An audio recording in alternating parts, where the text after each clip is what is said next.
വായിക്കാൻ പറ്റും. ഓലാൻ സപ്പായി എന്ന് വായിക്കാൻ പറ്റും. ഇത് എന്റെ ഭാഗ്യം കൊണ്ട് കിട്ടിയതാണ്. ഇതിനകത്ത് കൃത്യമായ മരുന്നിന്റെ മറ്റ് ഡീറ്റെയിൽസുകൾ ഇതിനകത്ത് തന്നെ ഉണ്ട്.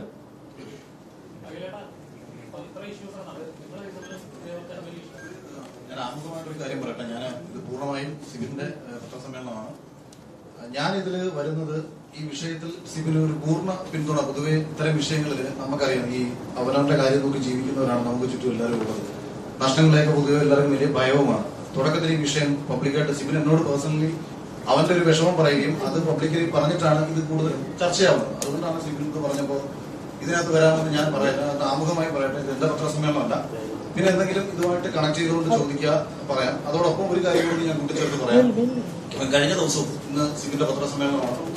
അഖില നീതി പോകരുത് എന്ന് എന്റെ ചില അടുത്ത സുഹൃത്തുക്കൾ ഉപദേശിച്ചു. എന്നോട് പറഞ്ഞു, സിബിൻ പറയുന്നതൊക്കെ നിനക്ക് വിശ്വസിക്കാമോ? അവൻ പറയുന്നത് കള്ളത്തരമല്ലേ? ഞാൻ പറഞ്ഞത് ഒറ്റ കാര്യമേ പറഞ്ഞുള്ളൂ. ഒരു തെളിവും അവൻ എനിക്ക് തന്നില്ലെങ്കിലും അവൻ പറയുന്നത് 100% സത്യമാണെന്ന് മനസ്സിലാക്കിയിട്ട് തന്നെയാണ് ഞാൻ പ്രതികരിച്ചത്. അത് പറയാനുള്ള കാരണം, സിബിനെ പോലൊരാളെ സംബന്ധിച്ച്, ഏഷ്യാനെറ്റിൽ വർക്ക് ചെയ്തിട്ടുള്ള ഒരാളെ സംബന്ധിച്ച് അവിടുന്ന് പുറത്തിറങ്ങി ആ ചാനലിനെതിരെ പറയേണ്ട യാതൊരു കാര്യങ്ങളുമില്ല.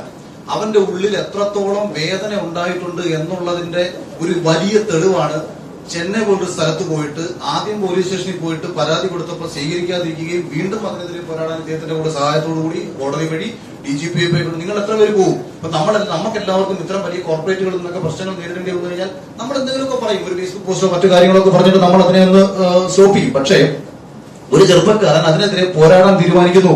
എന്താണ് ലാഭം? അപ്പൊ ഒരു ലാഭവും പ്രതീക്ഷിക്കാതെ ജീവിതത്തിൽ വലിയ നഷ്ടങ്ങൾ, ഇപ്പൊ വർക്ക് ചെയ്തുകൊണ്ടിരുന്ന സിനിമയിൽ നിന്ന് അവന്റെ പേര് മാറ്റി, റിലീസ് ആവാൻ പോകുന്ന സിനിമയിൽ നിന്ന് പേര് മാറ്റി, മറ്റു പല രീതിയിലുള്ള പ്രശ്നങ്ങൾ, ത്രെട്ടുകൾ, ഭീഷണികളൊക്കെ വരുന്ന സമയത്തും അവൻ അങ്ങനെ ഇറങ്ങി തിരിച്ചിട്ടുണ്ടെന്നുണ്ടെങ്കിൽ അവന്റെ ഉള്ളിൽ എവിടെയോ വേദനിക്കപ്പെട്ടിട്ടുള്ള ഒരു മനുഷ്യനുണ്ടായി. ആ വേദനിക്കപ്പെട്ട മനുഷ്യന്റെ ഒപ്പമാണ് ഞാൻ.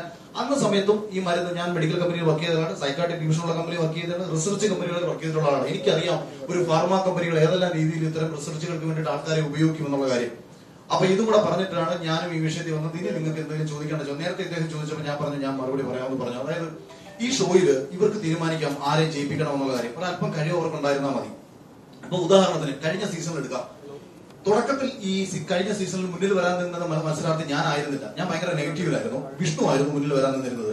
അതുകൊണ്ട് തന്നെ ഒരു എപ്പിസോഡിൽ നിന്ന് വിഷ്ണുവിനെ പരമാവധി ഒഴിവാക്കുകയും വിഷ്ണുവിന്റെ ആദ്യത്തെ ക്യാപ്റ്റൻസി ടാസ്ക് നിങ്ങൾ എടുത്ത് നോക്കുക, അത് പസിൽ ടാസ്ക് ആണ്. പസിലുകൾ അറേഞ്ച് ചെയ്യുന്നത് വിഷ്ണു അല്ല, അവർ അറേഞ്ച് ചെയ്ത് കൊടുക്കുന്ന പസിലാണ് വിഷ്ണുവിന്റെ മുന്നിലേക്ക് എത്തുന്നത്, അല്ലെങ്കിൽ ഒരു മത്സരാർത്ഥിയുടെ മുന്നിലേക്ക് എത്തുന്നത്.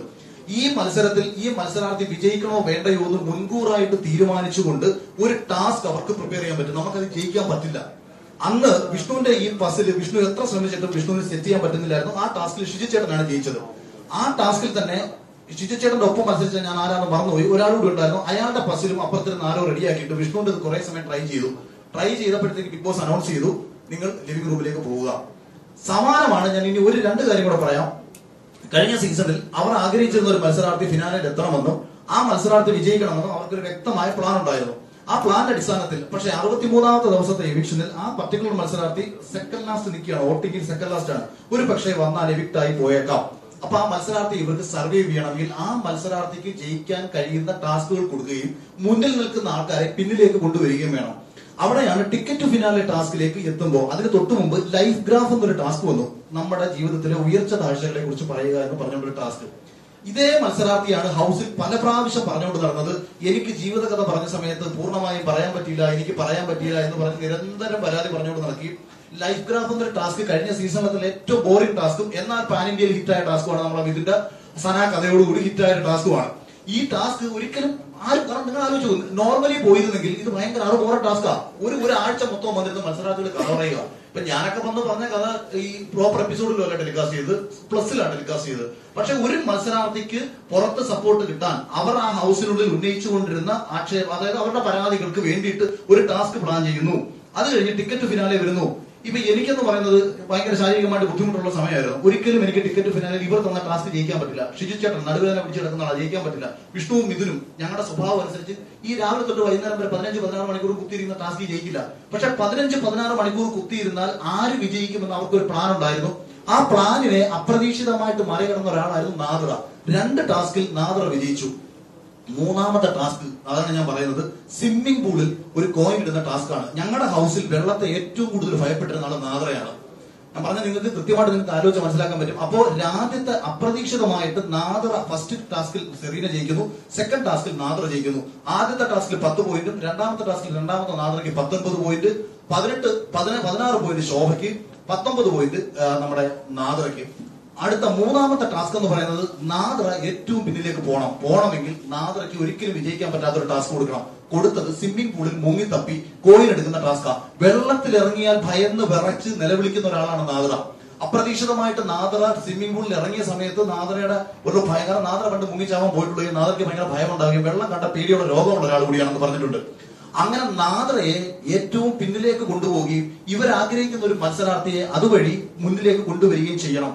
അതുപോലെ തൊട്ടടുത്ത് വന്ന പസിൽ ടാസ്കുകൾ. പിന്നെ ഫാമിലി വീക്ക് ഞാൻ ഈ പറഞ്ഞ മത്സരാർത്ഥിയുടെ വീട്ടിൽ നിന്ന് ആരും വരില്ല എന്ന് പറഞ്ഞപ്പോൾ അത് മാറ്റിവെക്കാൻ തീരുമാനിച്ചതാണ്.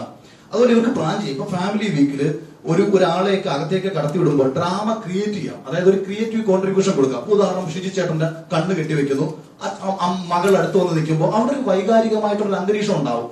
ഇപ്പം അച്ഛനായ ഞാൻ ഫ്രീസ് ആയിട്ട് നിൽക്കുകയും എന്റെ മക്കൾ എന്റെ അടുത്ത് വന്ന് നിൽക്കുകയും ഞാൻ ഫ്രീസ് ആണ്, മക്കളുടെ എല്ലാ റിയാക്ഷനും കണ്ടുകൊണ്ട് നിൽക്കുമ്പോൾ സ്വാഭാവികമായിട്ടും ഒരു വൈകാരിക തലത്തെ ഇവർക്ക് ക്രിയേറ്റ് ചെയ്യിച്ചെടുക്കാം. അതായത് മത്സരാർത്ഥികളിൽ നിന്ന് സ്വാഭാവികമായി ഉണ്ടായില്ലെങ്കിലും ക്രിയേറ്റ് ചെയ്യിച്ചെടുക്കാൻ പറ്റും.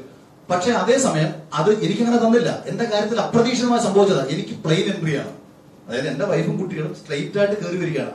അവിടെ ആ